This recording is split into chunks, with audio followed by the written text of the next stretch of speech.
Hi, I am Dr. Balraj Naidu, Robotic Giant Replacement Surgeon at Owners Robotic Hospitals, Hyderabad. We do fast track knee replacement surgeries, hip replacement surgeries and trauma surgeries. Special guest ఉన్నారు మనతో ఈరోజు. So Srinivas Goud గారు for Falaknuma.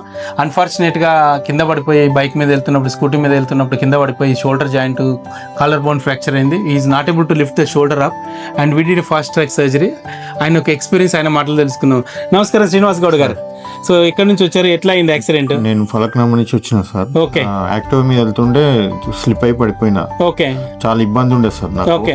ఇక్కడ వచ్చిన నాకు ఎమర్జెన్సీలో గుర్తుంది, మీకు కలదడానికి చేయి లేపడానికి కూడా చాలా కష్టంగా ఉండే. చాలా కష్టం ఉండే సార్. సో హాస్పిటల్ ట్రీట్మెంట్ ఎలా ఉంది, డాక్టర్స్ ఎలా ఉన్నారు? సార్ డాక్టర్ కూడా బాగున్నారు సార్. ట్రీట్మెంట్ మంచిగా అయింది సార్. మంచిగా అయింది. ఇప్పటికి 15 రోజులు అవుతుంది. 15 రోజులు సార్. సో ఫిజియోథెరపీ స్టార్ట్ చేశారా? చేసినాం sir. So you very good owners robotic hospital.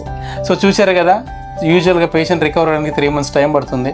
So 15 daysలోనే తను రొటీన్గా చేసుకునే పనులు, అంటే వాష్రూమ్కి వెళ్ళడానికి కానీ, కోంబింగ్ కానీ అన్నీ కూడా చేసుకోగలుగుతున్నాడు. So thank you for trusting owners robotic hospital. Thank you sir.